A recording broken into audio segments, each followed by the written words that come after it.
Daily winemaking. Here with more on a special educational program is Professor Zohar Kerem of the Robert H. Smith Faculty of Agriculture at Hebrew U. Hello, hello. Hi. Nice to meet you with a last name like Kerem, which I didn't know meant vineyard. Did you, you knew from a young age you had to be in the vineyard business, right? Well, I think it's my grandfather who knew it and chose this name when he came to Israel, and then he did have a vineyard. Wow, that's so interesting. Then 2 generations later, I don't have a vineyard, but you're doing something more, which is not making wines, but you're, you're teaching, the future winemakers. I mean, listen, we've had a lot of stories about, the amazing wine industry and being recognized by, all of these big magazines. So tell us why this is really such a special time to, get winemaking more involved with younger people for the future of the industry in Israel. Okay.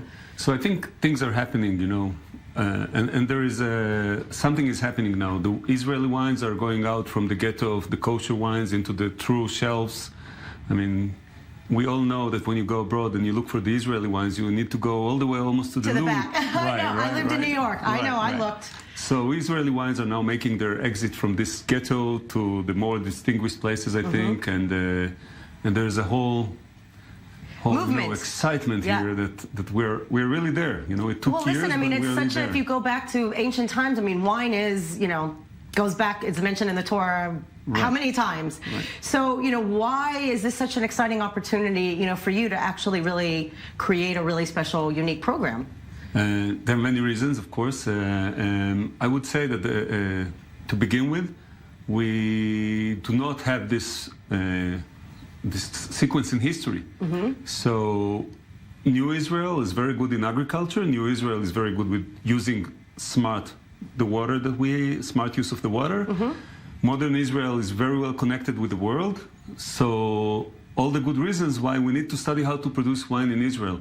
And actually, to become ahead of the world, we cannot become ahead of Bordeaux. We've visited with our program in Bordeaux. You can't compete with Champagne, Bordeaux, and all of these staples. They know what they do, and they do that for So centuries. What makes the grapes within the Holy Land But who unique? knows how to grow grapes and to produce wine in a global warming era?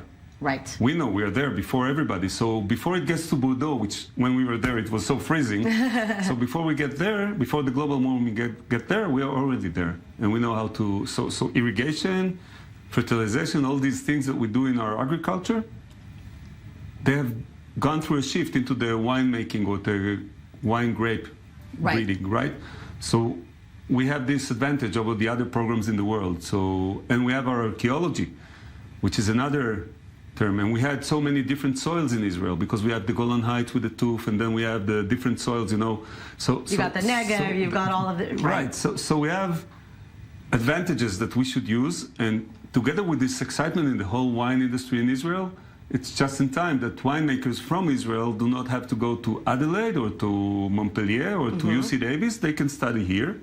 So it's like you said, it's the first academic program. It's a Master of Science of the Hebrew U, so it's a good master's in general. It's fantastic. So it's a 2-year program. I mean, what do they learn about? I mean, you're really learning the science and the biology. Are you getting as small as the, studying the atoms within the grapes? Right. So maybe I should say that we're an English program. So That's good to know. All the classes are in English. So we're actually approaching everybody in the world and people from the world that want to come and experience Israel for.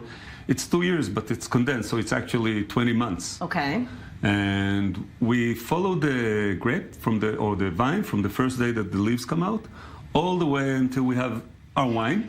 So tell us about the wine we have here. And the glasses. Yeah. It's nice. So the glasses were donated to our students. I've never seen a wine glass this big. It's specially made by Riedel and donated to us by an importer. Okay, this is nice. And as a young program, of course, we are looking for any kind of donations, anyhow, but that's not our topic here. Our topic is that we really teach something else, something that people cannot study elsewhere. And we do go into the biology, and we do go into the science, and we do go into Internet of Things with wine. So, we're still Israel, so we connect internet, marketing, labeling, all this stuff to the modern world. Like I said, we cannot compete with Bordeaux for the centuries of history. So we have centuries of history well before Bordeaux. Right, but we are now innovation. Right. So innovation. So it's a way of mixing the innovation nation with these ancient rituals, and hence we get a l'chaim. And thank you so much. I wish I had time to enroll in the program, but lucky for the students who are in it. Thank you very much. Thank you very much. All right. Meanwhile, speaking of